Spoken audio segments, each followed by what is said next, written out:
नमस्कार साथियों, जैसा कि आप सभी जानते हैं 3 अगस्त 2026 से आरआरबी ग्रुप डी का एग्ज़ाम शुरू होने वाला है। इसीलिए आज हम 2026 में हुए ग्रुप डी के latest math previous year paper को पूरी तरह सॉल्व करेंगे।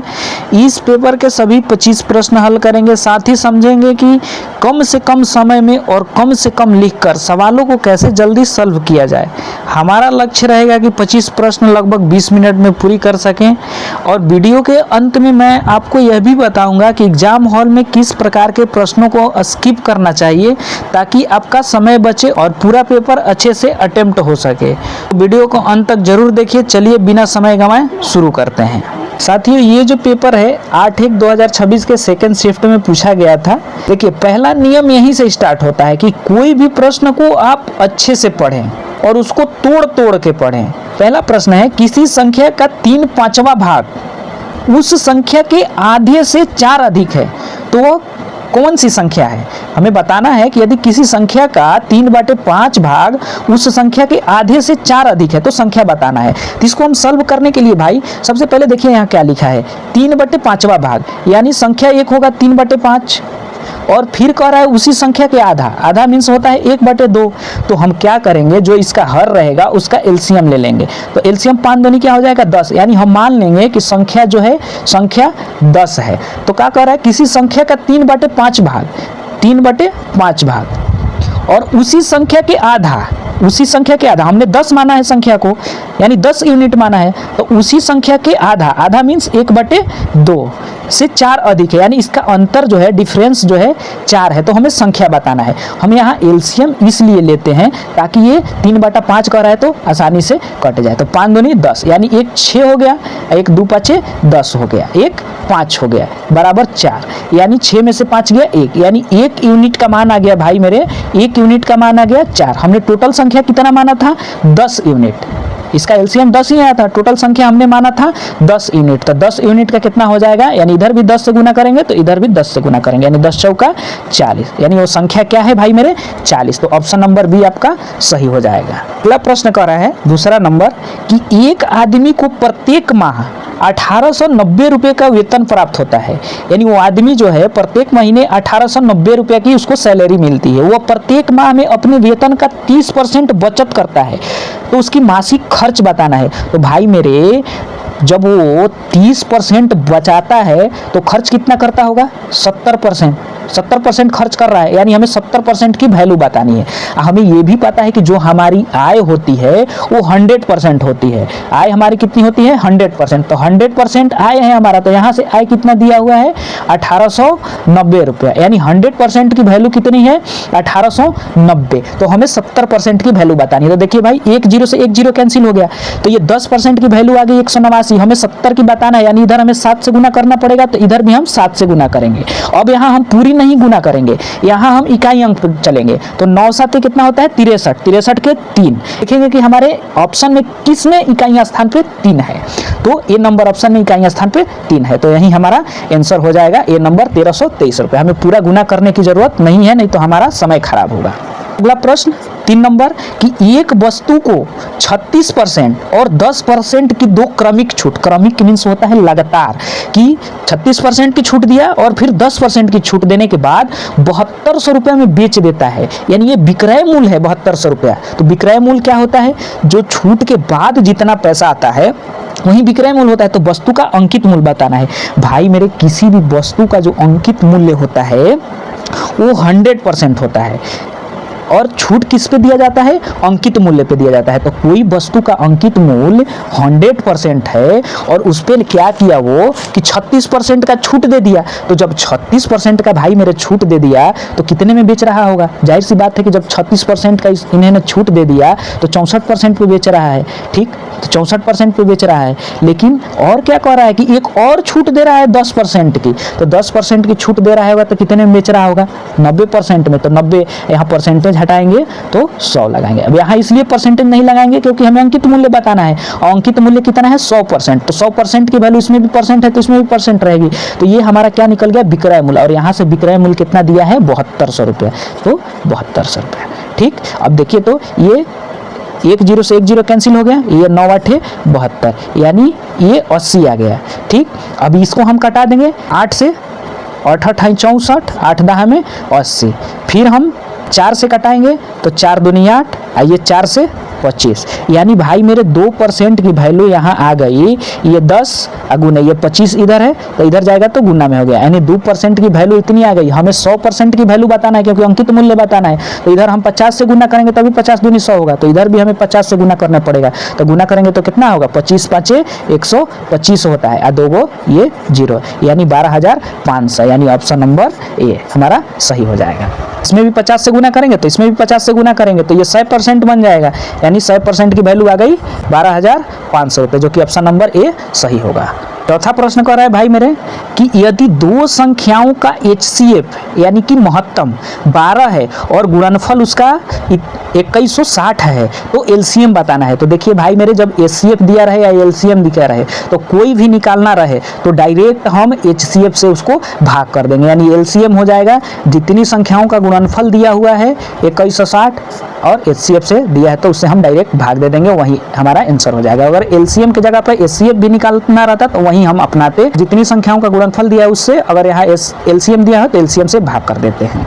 ठीक, तो ये कट जाएगा, ये 12 कम 12 और यहाँ से बच गया ये 9, तो 12 8 96, 180 बार में कट जाएगा, यानी हमारा आंसर हो जाएगा ऑप्शन नंबर ए 180।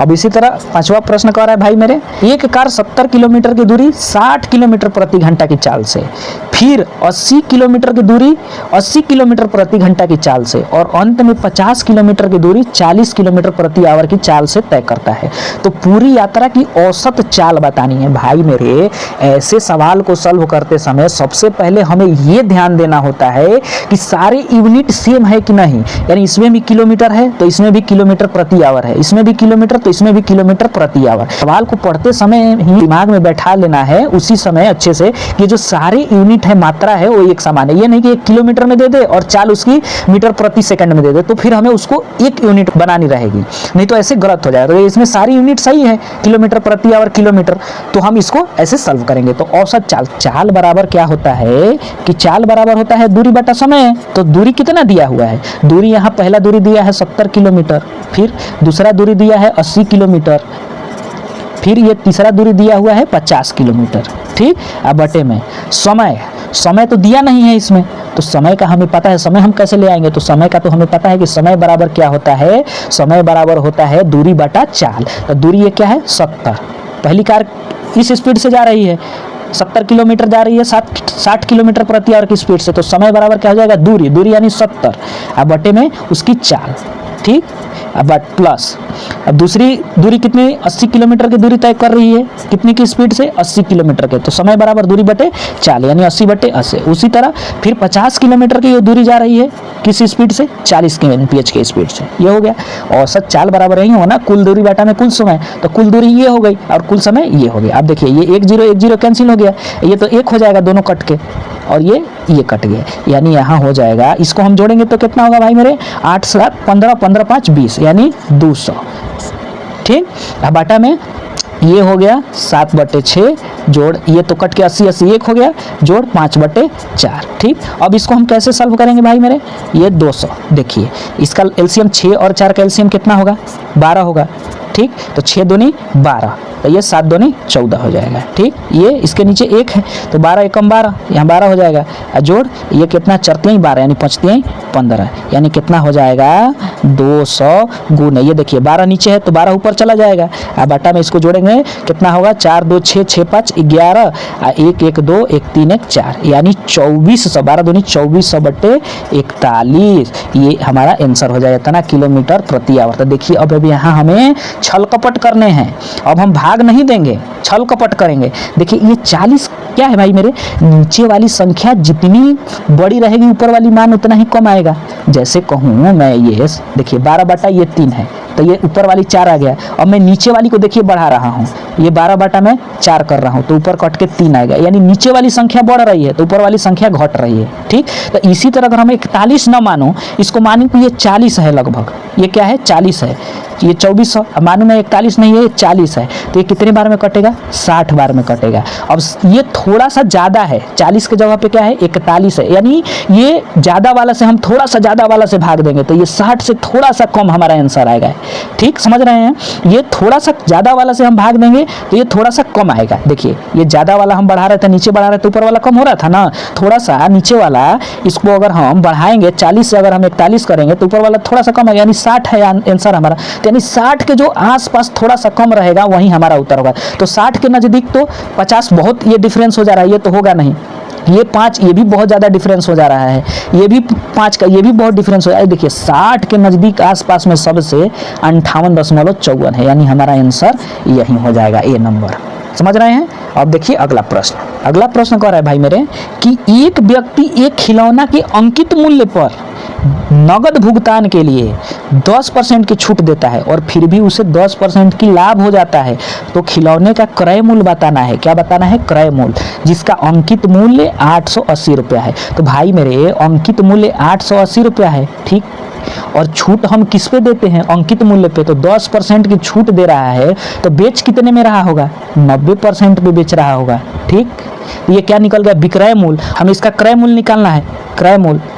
तो क्रय मूल्य और लाभ दिया है, तो मान लीजिए किसी वस्तु का क्रय मूल्य 100 रुपया है और उस पर 10% की लाभ दे रहा है, तो कितना में बेच रहा होगा? 110 में। ठीक, कितना में बेच रहा होगा? 110 में, यानी ये कितना हो जाएगा? 110%। तो ये क्या निकल गया? ये भी विक्रय मूल्य हो गया, ये भी विक्रय मूल्य हो गया। तो एक ही वस्तु का विक्रय मूल्य अलग अलग तो होगा नहीं, एक ही वस्तु का विक्रय मूल्य क्या होता है? सेम होता है, यानी बराबर होता है। तो यहाँ हमने अंकित मूल्य से विक्रय मूल्य निकाल लिया, यहाँ क्रय मूल्य से हमने विक्रय मूल्य लिया, तो दोनों बराबर हो जाएंगे। अब देखिए परसेंटेज से ये परसेंटेज कैंसिल हो जाएंगे, ये 11 8 88, 8 बार में हो जाएगा, यानी क्रय मूल्य हमारा कितना हो जाएगा भाई मेरे? 90 गुने 8, यानी 720 रुपये हमारा क्या हो जाएगा? क्रय मूल्य, यानी ऑप्शन नंबर ए हमारा सही हो जाएगा। ठीक, अगला सवाल है भाई मेरे कि P और Q मिलकर एक टंकी को 15 घंटे में पानी से भर सकते हैं, यानी P प्लस Q जो है ये 15 घंटे में भर देते हैं। अब P अकेले उस टंकी को 24 घंटे में भरता है, तो Q अकेले उस टंकी को कितने देर में भरेगा? Q को बताना है Q कितने में भरेगा, और 1/4 भाग यानी टंकी का, यानी पूरी जो काम है उसकी 1/4 हिस्से को कितने में भरेगा। तो देखिए भाई, जब भी ऐसा सवाल हो हम उसको डायरेक्टली नहीं घटाएंगे कि 15 में से 24 घटा दे या 24 में से 15 घटा दे।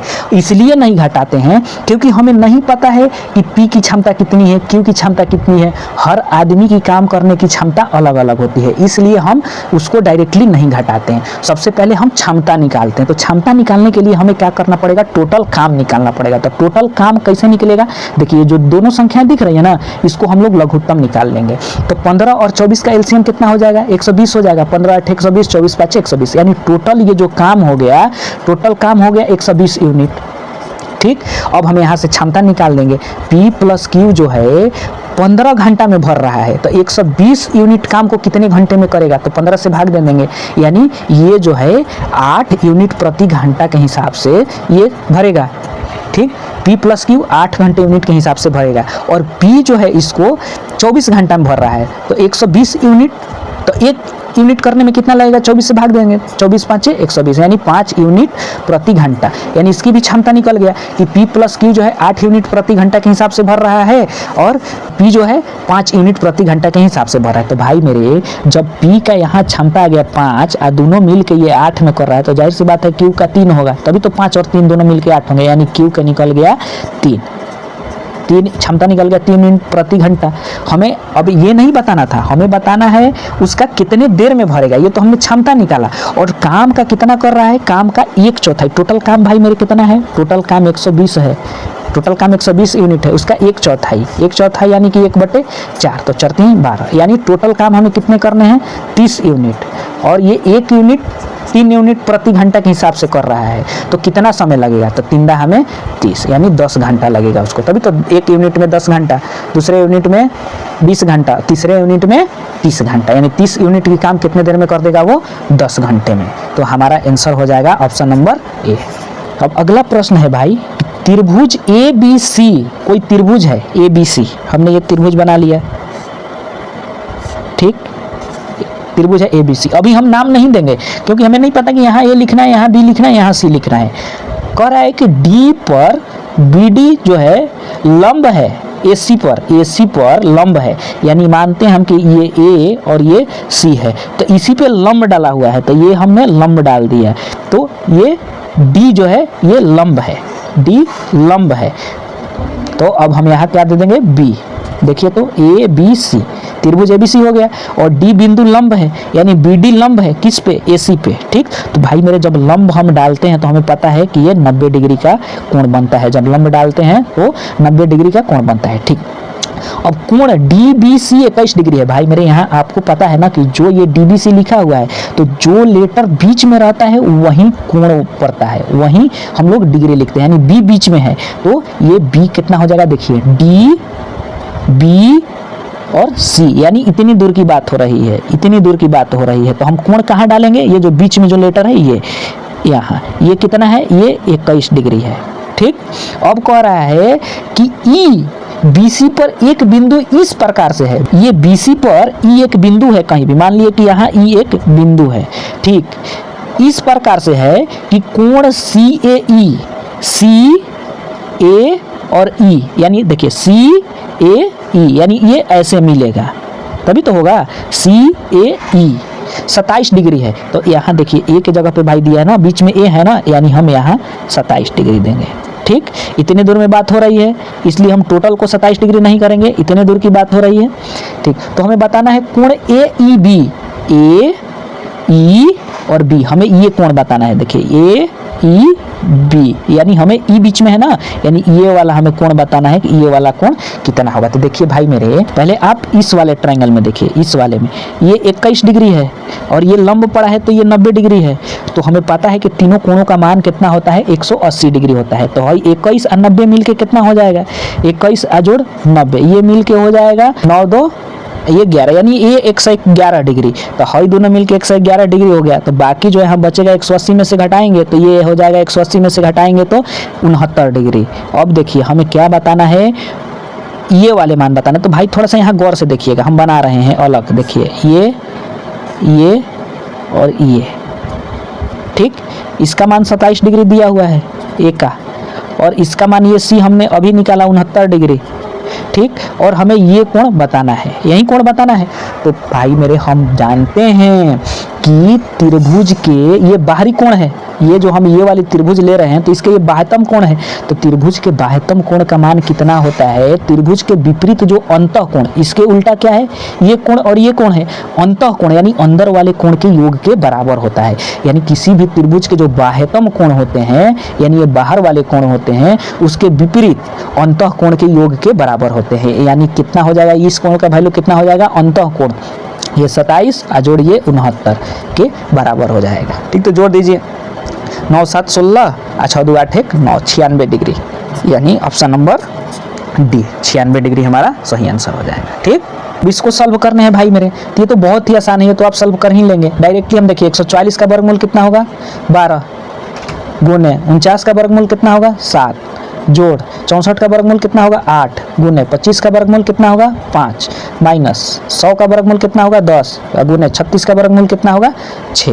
अब इसको बरसते 84 जोड़ 8 5 40 माइनस 10 6 का 60। अब इसको हम सॉल्व कर देंगे, अब डायरेक्ट हम ये घटाएंगे, तो 84 और 60 में से 40 घटेगा 20, यहाँ माइनस का चिन्ह हो जाएगा क्योंकि 60 में से घटा है। अब इसका आंसर कितना होगा, 84 में से 20 घटाएंगे 64।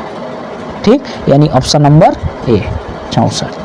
अब देखिए अगला प्रश्न, 60 से 70 के बीच अभाज्य संख्याओं के औसत तथा 50 से 58 के बीच 4 के गुणजों के औसत में अंतर ज्ञात करना। देखिए 60 से 70 के बीच कह रहा है, यानी 60 और 70 को हमें काउंट नहीं करने हैं, यानी 61 62 63 64 65 66 67 68 69 यही लेने हैं, 70 लेने हैं, लेने तो है नहीं क्योंकि 60 और 70 के बीच बोला है। अभाज्य संख्या तो एक तो 61 अभाज्य संख्या हो गया, 62 तो है नहीं अभाज्य संख्या क्योंकि इकाई स्थान पर 2 है तो ये सम संख्या हो गई, 63 भी नहीं है क्योंकि 3 से कटेगा 6 3 9, 64 भी सम संख्या हो गया तो ये भी अभाज्य संख्या नहीं, 65 भी नहीं है 5 से कटेगा, 66 भी नहीं है 6 से कट जाएगा या सम संख्या है, 67 एक हो गया 67।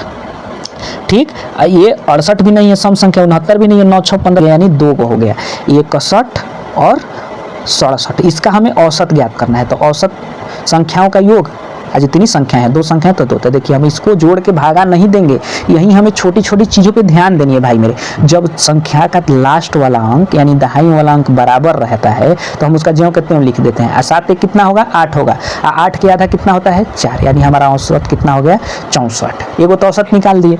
अब कह रहा है 50 और 58 के बीच 4 के गुणज, गुणज का मतलब कि 4 से कटने वाली संख्या 50 और 58 के बीच में। तो 50 और 58 के बीच में कौन कौन सी संख्या है? तो देखिए 50 और 58 के बीच में संख्या हो जाएगा 51, 52, 53, 54, 55, 56, 57। 50 और 58 के बीच में ही रहेगा। 51 तो विषम हो गया। सम संख्या से हमेशा सम संख्या ही कटता है। 4 सम संख्या है ना, तो सम संख्या से कभी भी विषम संख्या में भाग नहीं लगता है। तो 4 से कटने वाली बताना है। तो 51 तो खत्म हो गया क्योंकि विषम है। 52 कटेगा क्या? कट जाएगा। 13 चौका 52, 52 हो गया। 53 विषम हो गया, खत्म हो। 54 कटेगा क्या 4 से? नहीं कटेगा। 55 कटेगा क्या? 55 भी नहीं कटेगा, विषम हो गया। ये 56 कट जाएगा क्या? 56 कट जाएगा। 14 चौका 56, यानी एक 57 भी नहीं कटेगा, यानी एक हो गया 52 और एक हो गया 56। इसका औसत ज्ञात करना है। तो जोड़ के हम 2 संख्या तो 2 से भाग देंगे। अब देखिए दहाई वाला अंक बराबर है तो लास्ट वाला हम डायरेक्ट अंक जोड़ेंगे। 6 2 8 होता है, तो 8 के आधा डायरेक्ट हम 4 करेंगे। ये जो संख्या दहाई पे बराबर बराबर है तो लिख दें। यानी एगो हमारा औसत कितना आ गया 54 आ गया, एगो औसत कितना आया था 64 आया था। इसी का ना हमें अंतर बताना था, तो घटा दीजिए। 64 - 54 बराबर 10। देखिए ये ऑप्शन नंबर आपका डी 10 आंसर हो जाएगा। ठीक, अब ये देखिए ये जो प्रश्न है इसको कैसे सॉल्व करेंगे। देखने में बड़ी अटपटा टाइप का प्रश्न लग रहा है। जो मैंने आपको बताया था कि छोटे छोटे हमें चीज़ों पे गौर फरमाना है, ये देखिए अभी हम अगर इस पे नहीं चर्चा करेंगे तो गलत हो जाएगा। और हम अंत में ये भी बात करेंगे कि कौन से प्रश्न हमें छोड़ने हैं। 3.5 ग्राम प्रति सेंटीमीटर क्यूब घनत्व वाली धातु की एक गोलाकार गेंद का कुल द्रव्यमान 3.168 kg है। देखिए हमने क्या बताया था, हमें पढ़ते समय ही सवाल में दिमाग लगाना है कि यूनिट सेम है कि नहीं। देखिए यहाँ यूनिट डिफरेंस हो गया, यूनिट अलग हो गया, ये ग्राम हो गया, यहाँ केजी हो गया, तो हमें यूनिट भी सेम करने हैं। चलिए गेंद को 5.6 प्रति सेंटीमीटर स्क्वायर की दर से पेंट करने का खर्चा बताना है। हिंट दिया है कि पाई की जगह पे आप 22/7 रख लेंगे और आयतन की जगह पे द्रव्यमान बटा घनत्व कर लेंगे। ठीक, ये तो हम कर लेंगे, लेकिन एक चीज यहाँ ये हम पहले सोचते हैं कि हम पेंट कहाँ करते हैं। है तो गेंद ठोस होता है तो उसके अंदर तो हम पेंट नहीं करते, उसके बाहरी यानी सरफेस एरिया पे हम उसके पेंट करेंगे। यानी हमें पृष्ठीय क्षेत्रफल निकालना पड़ेगा, उसके पृष्ठ पे हम पेंट करते हैं। कोई गेंद है गोल तो उसको हम कहाँ करेंगे, उसके बाहरी यानी पृष्ठ पे पेंट करेंगे। यानी हमें क्या करना है, गोले की जो गेंद की है उसकी पृष्ठीय क्षेत्रफल निकालेंगे। तो पृष्ठीय क्षेत्रफल का फॉर्मूला क्या होता है 4πr²। तो यानी हमें r की वैल्यू चाहिए, तो r का वैल्यू हम यहाँ आयतन से प्राप्त कर लेंगे। तो देखिए इसमें बहुत मजे आने वाले हैं। तो आयतन के लिए क्या हिंट दिया है कि द्रव्यमान रख लीजिए। तो द्रव्यमान क्या है 3.168 केजी में दिया है, लेकिन यहाँ यूनिट ग्राम में है। तो या तो हम इसको केजी में बदलेंगे या इसको ग्राम में बदलेंगे। तो हमें केजी से ग्राम में बदलना आसानी होता है। तो केजी को ग्राम में बदलने के लिए क्या करना पड़ता है 1000 से गुना करना पड़ता है। तो जब हम 1000 से गुना करेंगे तो ये दशमलव क्या हो जाएगा कट जाएगा। ठीक, क्योंकि ये दशमलव हटाएंगे तो बटे में 1000 जाएगा, और यहाँ हम इसको ग्राम में बदलने के लिए 1000 से गुना करेंगे तो 1000 कट जाएगा। यानी ये दशमलव कैंसिल हो गया, अब ये ग्राम में आ गया। बटे में घनत्व कितना दिया है 3.5 दिया है। ठीक, यही है। और आइए आयतन निकल गया। आयतन कितना होता है भाई मेरे 4/3πr³, यही आयतन होता है। तो चलिए ये देखिए, तो अब हमें r³ की अगर हम वैल्यू निकाल रहे हैं तो r³ बराबर कितना हो जाएगा, देखिए गुने ये दशमलव हटाएंगे तो 10 ऊपर जाएगा और बटा में 35। ठीक, पाई का मान क्या होता है 22/7। अब हम इसको बराबर के इधर लाएंगे तो 22 नीचे आ जाएगा और 7 ऊपर चला जाएगा, यही होगा। ठीक, और हम इसको इधर लाए हैं तो ये 3 ऊपर चला जाएगा और 4 नीचे आ जाएगा, यही है भाई मेरे। अब देखिए तो कटाइए, ये 7 × 5 = 35, 5 दूनी 10। ठीक, ये 2 से कटा दीजिए 11 बार में, 2 से 22 जो है 11 बार में कटेगा, और 11 से ये कट रहा है क्या 6 3 9 8 1 9, हाँ 11 से कट जा रहा है तो 11 से कटा दीजिए। तो 11 दूनी 22, 11 में से 2 गया 9, तो 11 × 8 = 88, 16 में से 8 गया 8, यानी 11 × 8 = 88, 288 बार में कट गया। अब 4 से कट जाएगा 288, तो 4 से कटा दीजिए, 4 × 7 = 28, 4 दूनी 8, यानी 72 × 3। तो 72 × 3 कितना होगा 3 दूनी 6, 70 × 21 216, यानी भाई मेरे r³ का मान कितना आ गया 216। तो r बराबर कितना हो जाएगा 216 किसका q है 6 का, यानी r बराबर 6 आ गया। यहाँ से हमने त्रिज्या का मान निकाल लिया। अब हमें क्या करना है, अब हमें पेंट करने, तो पेंट हम कहाँ करते हैं, पृष्ठीय क्षेत्रफल पे। तो पृष्ठीय क्षेत्रफल निकाल दीजिए। तो पृष्ठीय क्षेत्रफल बराबर क्या होता है, 4πr²। 4 गुने पाई के जगह पे कह रहा है कि 22/7 रख लीजिए, गुने r² यानी 6 गुने 6, और खर्चा कितना है 5.6 यानी गुने यहाँ 5.6। ठीक, अब देखिए 7 से 7 8 56, ये 0.8 बार में कट जाएगा। ठीक, यानी हमारा हो गया 4 गुने 22 गुने ये 6 का 36 गुने 0.8, यही होगा। गुना हम नहीं करेंगे। 22 का भाज्य गुणनखंड जो है 2 गुने 11 होता है। 22 का भाज्य गुणनखंड नहीं होगा 2 गुने 11। ठीक, यानी जो भी हमारा उत्तर आएगा 11 का गुणज होगा, यानी 11 से कटने वाली होगी संख्या जो भी होगी। ठीक, 11 से कटने वाली होगी, तो 11 से कटने वाली इसमें से हम ऑप्शन में चेक कर लेंगे कि 11 से कटने वाली कौन सी संख्या है। तो देखिए, तो 11 से तो विभाज्यता का नियम आपको पता ही होगा कि विभाज्यता का नियम 11 से क्या है कि एक एक गैपिंग करके हम देखते हैं और दोनों को घटा देते हैं। अगर अंतर 0 या 11 के गुणन में आ गया तो कट जाएगा 11 से। देखिए, ये एक एक गैपिंग करिए, 3 3 6 और 6 2 8, ये 8 आ गया। अब ये 2 5 7 और 7 में 0 जोड़ेंगे 7, यानी 8 में 7 घटाएंगे 1 बच रहा है, ये 11 से नहीं कटेगा। अब ये देखिए, तो 3 2 5 और 5 4 9, ये देखिए तो 5 4 9 और 9 0 9, यानी 9 - 9 बराबर 0 हो जा रहे हैं, यानी ऑप्शन नंबर हमारा कितना हो जाएगा, बी आंसर हमारा हो जाएगा। ठीक, क्लियर। अब देखते हैं अगला प्रश्न। 496 मीटर और 490 मीटर लंबी 2 ट्रेनें ए और बी क्रमशः 12 मीटर प्रति सेकंड और 22 मीटर प्रति सेकंड की चाल से समानांतर पटरियों पर एक दूसरे की ओर दौड़ रही है, यानी एक ऐसे चल रही है तो एक ऐसे चल रही है। ठीक, तो ये एक दूसरे को कितने समय में पार कर लेगी। यूनिट तो सेम है भाई, यहाँ मीटर में है, मीटर प्रति सेकंड, मीटर प्रति सेकंड, तो यूनिट सेम है। तो इसको कैसे सॉल्व करेंगे, एक दूसरे को कितने समय में पार कर लेगी। तो समय बराबर क्या होता है भाई मेरे, समय बराबर होता है दूरी बटे चाल। तो देखिए भाई मेरे, ये 2 ट्रेनें हैं। ठीक, ये 2 ट्रेनें हैं चल रही है और एक दूरी यहाँ बताना है। तो एक दूसरे को पार कर कब करेगी, जब ये दोनों आपस में ऐसे निकल जाएगी यहाँ, यानी इतनी दूरी हो गई। टोटल दूरी मान लीजिए जब यहाँ से ये पार करने की बारी आएगी तो ऐसे एक दूसरे को पार करेगी, यानी ये टोटल दूरी कितनी हो रही है, ये इतनी। ठीक, यानी दोनों ट्रेन की लंबाई के बराबर इसकी दूरी हो रही है। तो दूरी कितना हो जाएगा, 2 ट्रेन की लंबाई है वो दूरी हो जाएगी, तो ये आपस में जुड़ जाएगा, यानी 496 जोड़ 490। अब बटा में चाल, चाल पहले का कितना है 12 और दूसरे का कितना है 22। चाल इसलिए जुटता है कि विपरीत दिशा में आ रही है, तो विपरीत दिशा में जब निकलती है तो इसे सन से निकल जाती है, यानी दोनों का चाल ऐड हो जाता है। और वहीं एक ही दिशा में चलती है तो चाल घटता है, क्योंकि इसका भी कुछ चाल है और इसका भी कुछ चाल है। तो एक ही दिशा में चलेगी तो चाल घटेगा और अलग विपरीत दिशा में चलेगी तो चाल जुटेगा। और एक दूसरे को पार कब करेगी, ऐसे जब ये ट्रेन चल रही है तो एक दूसरे को पार कैसे करेगी, जब दोनों की लंबाई लास्ट होगी, यानी पूरी ट्रेन के बराबर। ये जब दोनों की लंबाई ऐसे ट्रेन के बराबर होगी तब एक दूसरे को पार करेगी, तो इसलिए हर लंबाई भी जुड़ा है। तो जोड़ दीजिए 6 9 9 18, 4 4 8 1 9, आइए कितना हो जाएगा 2 2 4, ये 2 1 3 34। अब दोनों को 2 से काटाइए, दोनों को 2 से काटाएंगे तो 2 चौके 8, 2 9 18, 2 3 6। अभी देखिए ये 17 से कट जाएगा। 17 से कितने बार में कटेगा, 17 दूनी 34, तो 15 बच गया, 3 17 9 53 से, यानी 29 सेकंड में एक दूसरे को पार कर जाएगा, यानी ऑप्शन नंबर डी हमारा आंसर हो जाएगा। तो अगला प्रश्न कह रहा है भाई मेरे कि एक व्यक्ति अपनी आय का 60% बचत करता है, किसी भी व्यक्ति की आय कितनी होती है 100% होती है। ठीक, और 60% बचत कर रहा है, 60% इसमें से ये बचत कर रहा है, तो खर्च कितना कर रहा होगा 40% खर्च कर रहा होगा। यदि उसकी व्यय यानी कि खर्च 560 रुपये है तो उसकी आय कितनी है, यानी यहाँ खर्च दिया है, खर्च कितना है 560, यानी ये खर्च है, यानी 40% की वैल्यू कितना दिया है 560 दिया है। तो हमें क्या बताना है, उसकी हमें बताना है आय, यानी 100% की वैल्यू बताना है। तो 40 से कट जाएगा, 14 चौका 56, 14 बार में, यानी 1% की भाई मेरे वैल्यू आ गई 14। तो 100% की वैल्यू कितनी होगी, आय बताना था, 100 से इसमें भी गुना तो 100 से इसमें भी गुना, यानी 1400 रुपये। Option number A. अब अगला प्रश्न 14 नंबर, 469 से 474 के बीच में कितनी अभाज्य संख्या है, यानी बीच के बताना है, यानी हम 469 छोड़ेंगे और 474 भी छोड़ेंगे, यानी एक संख्या हमारी होगी 470, 471, 472, 473 और 474 तो लेने नहीं, हमें अभाज्य संख्या बताना है। तो ये तो सम संख्या हो गया, तो अभाज्य संख्या तो है नहीं। अब ये तो देखिए विषम है, तो विषम संख्याओं को सम से देखना ही नहीं है, क्योंकि सम संख्या से सम संख्या ही कटती है, यानी 2 4 6 8 से इसको नहीं देखेंगे तो 2 से कटेगा नहीं, 3 से कटने का नियम हमें पता है, जोड़ देते हैं। 7 4 11 1 12, तो 3 के पहाड़े में 12 है, यानी 3 से भी कट जाएगा तो अभाज्य संख्या ये भी नहीं है।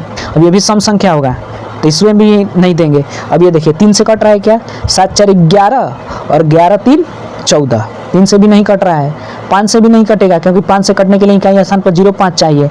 अब 7 से भाग करके देखिए तो 7 6 42, तो 5 बच रहा है, 3 53 बच रहा है, तो 7 के पहाड़े में 53 तो नहीं है। 9 से भी नहीं कटेगा क्योंकि 7 3 10 और 10 4 14, तो ये 9 से भी नहीं कटेगा। अब 11 से करके देखिए तो 11 का कटने का नियम है, एक एक गैपिंग करके जोड़ते हैं और घटा देते हैं, तो 4 3 कितना हो जाएगा, 7 हो जाएगा। यहाँ इसका तो गैप कोई मिल ही नहीं रहा है, यानी 7 - 7 देखिए 0 आ गया ना, यानी ये संख्या 11 से कटेगी तो ये भी अभाज्य संख्या नहीं है, यानी इसके और इसके बीच में कोई अभाज्य संख्या नहीं है, यानी 0। Option number A.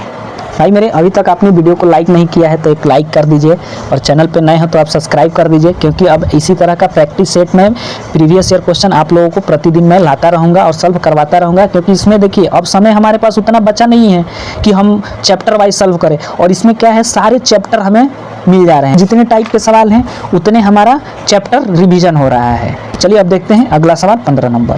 कह रहा है 9 फरवरी 2023 से 23 अप्रैल 2023 तक की अवधि के लिए 2000 रुपये पर 7% वार्षिक ब्याज की दर से साधारण ब्याज बताना है।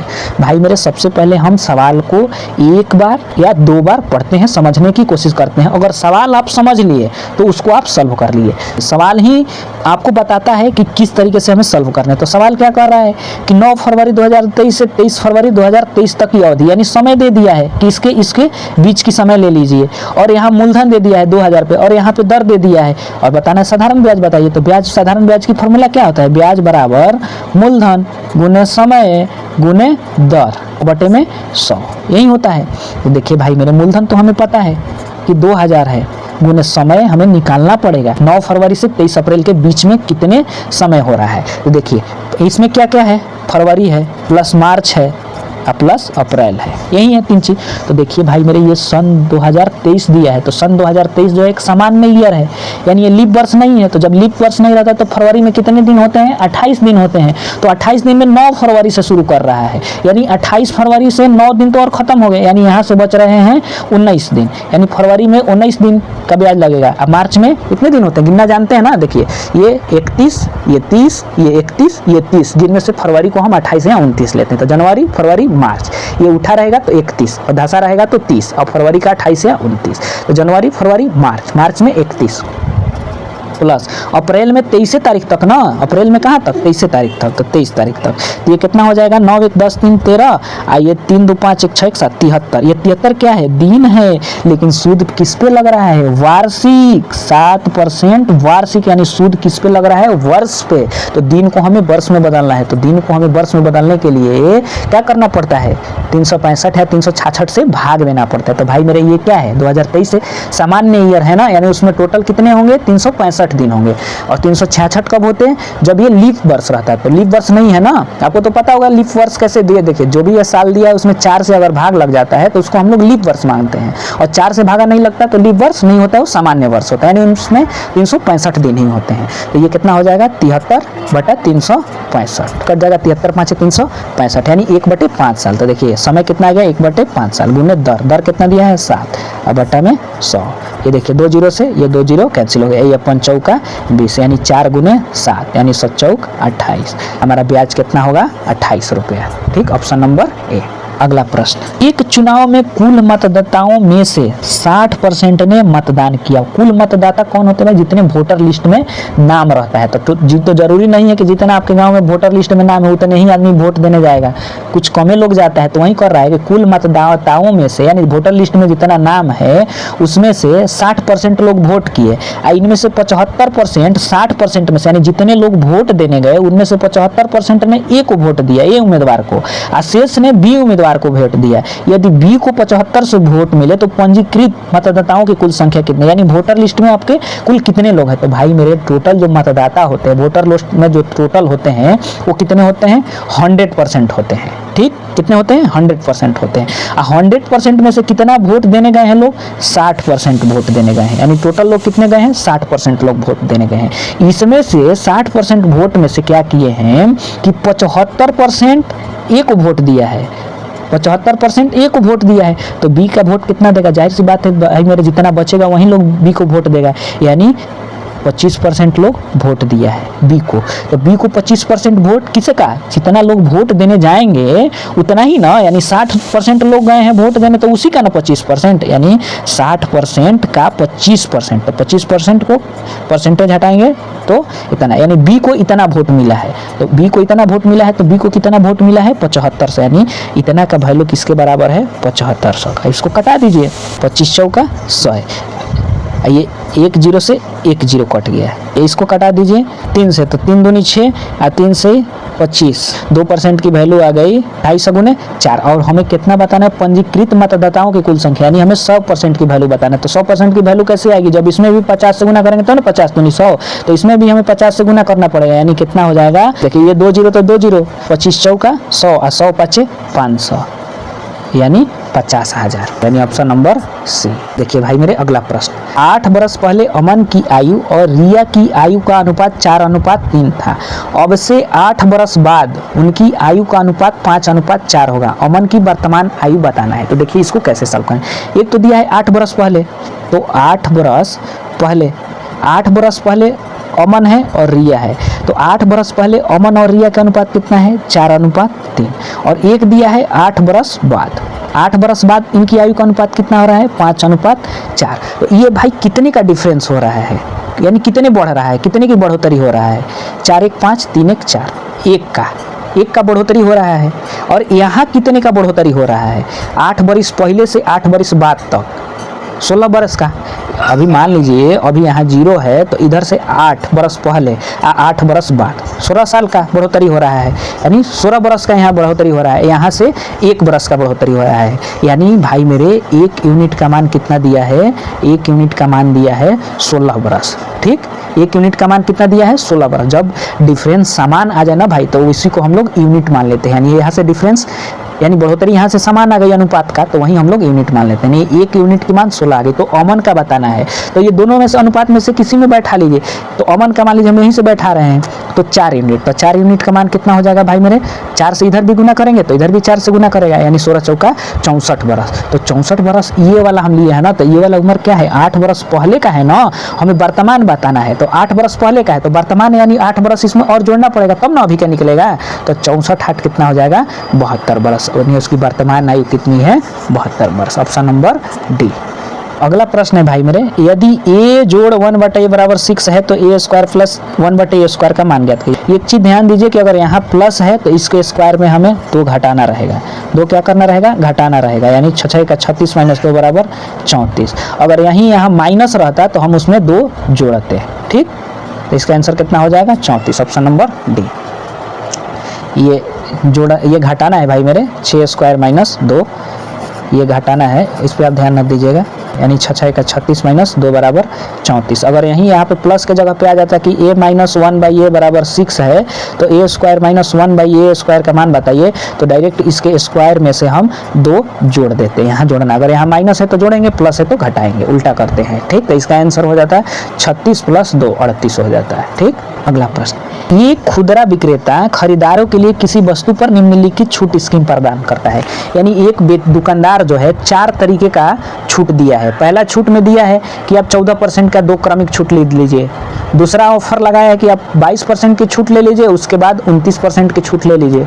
तीसरा स्कीम है उसके पास कि 22% की और 7% की लगातार 2 छूट ले लीजिए। चौथा स्कीम है उसके पास कि 14% की छूट के बाद 6% की छूट ले लीजिए। तो कह रहा है कौन सी स्कीम के तहत अधिकतम विक्रय मूल्य प्राप्त होगा। देखिए इसी में आपका आंसर छुपा हुआ है, अधिकतम विक्रय मूल्य प्राप्त होगा। अधिकतम विक्रय मूल्य यानी कि जितना छूट कम रहेगा उतना अधिकतम। मान लीजिए कोई वस्तु का 100% अंकित मूल्य है और हमने 1% का छूट दिया, तो कितने में बेचेगा 99 में बेचेगा। 100% है और हमने 50% को उसको छूट दिया, तो कितने में बेचेगा 50 में बेचेगा। यानी जितना छूट कम रहेगा विक्रय मूल्य उतना ही ज़्यादा रहेगा। यहाँ देखिए तो छूट कम था तो विक्रय मूल्य ज़्यादा प्राप्त हुआ, यहाँ छूट बढ़ गया तो विक्रय मूल्य इससे कम हो गया ना। यानी छूट जितना ही कम हो रहा है उतना ही विक्रय मूल्य ज़्यादा होता है। यानी यहाँ दुकानदार को लाभ बताने का, दुकानदार को किसमें अधिकतम लाभ प्राप्त होगा, ना कि खरीदने वाले को। दुकानदार को बोल रहा है कि किसमें इस चारों स्कीम में से किसमें अधिकतम विक्रय मूल्य प्राप्त होगा, यानी जिसमें छूट कम रहेगी। तो क्रमिक छूट का सूत्र क्या होता है भाई मेरे कि a + b - a Guna b बटे में 100, यानी ये जितना जिसका a प्लस बी, इसमें तो हम नहीं ध्यान देंगे, a प्लस बी यानी जितना छूट जिसका कम आएगा उतना विक्रय मूल्य अधिक आएगा। तो a प्लस बी यानी 14% के यहाँ 2 को दे रहा है, यानी यहाँ से छूट हम मानते हैं लगभग 28% के यहाँ से छूट, यहाँ से 22% की छूट और 29% की छूट। तो टोटल छूट कितनी हो जाएगी, 9 2 11 और 2 2 4 1 5, यानी यहाँ से 51% की छूट हो रही है। यहाँ से कितने 22% और 7%, यानी यहाँ से 29% की छूट हो रही है। यहाँ से छूट कितनी होगी 14% और 6%, यानी 14 6 20% की यहाँ से छूट हो रही। तो भाई मेरे जिसमें छूट जितना कम रहेगा उतना ही दुकानदार को फायदा होगा और उतना ही विक्रय मूल्य अधिक होगा। तो देखिए पहले वाले में 28, दूसरे वाले में 51, तीसरे वाले में 29, चौथे वाले में 20। तो सबसे छूट चौथे वाले स्कीम में है ना, यानी चौथे वाले से विक्रय मूल्य अधिक प्राप्त होगा, यानी ऑप्शन नंबर हमारा हो जाएगा ये ए 4, यानी चौथा स्कीम दुकानदार के लिए फायदेमंद है, आपके लिए घाटे वाला है, आप खरीद रहे हैं। तो अगला प्रश्न है भाई मेरे 2 under root cosec square A minus 1 गुने under root 1 minus cos square A बटे में under root 1 plus tan square A गुने 3 इंटू 1 माइनस साइन स्क्वायर है। ये तो भाई मेरे डायरेक्ट फॉर्मूले पे बैठा दिया है कि 2 गुने, देखिए कॉसेक स्क्वायर ए माइनस 1 बराबर क्या होगा, कॉट स्क्वायर होगा, और अंडर रूट हटाएंगे तो सिर्फ क्या बचेगा, कॉट ए बचेगा। ठीक, स्क्रीन पे आप देख भी रहे होंगे, हमने फॉर्मूले का लगा दिया है। अब देखिए 1 माइनस कॉस स्क्वायर, एक बार समझ लीजिए, देखिए 1 माइनस कॉस स्क्वायर बराबर क्या होता है कि 1 माइनस कॉस स्क्वायर बराबर होता है साइन स्क्वायर है। आइए स्क्वायर से अंडर रूट क्या हो जाता है, कट जाता है ना, जब स्क्वायर और अंडर रूट क्या हो जाएंगे, हटेंगे, तो स्क्वायर और अंडर रूट ये कट जाते हैं, यानी स्क्वायर और ये अंडर रूट कट जाएगा, तो ये क्या हो जाएगा साइन ए, तो साइन ए। इसी तरह ये भी कट के कॉट ए हो गया था, बटे में 1 प्लस टेन स्क्वायर ए, तो कितना होगा सेक स्क्वायर ए होगा, और अंडर रूट से स्क्वायर कट जाएगा, यानी क्या बचेगा सेक ए बचेगा।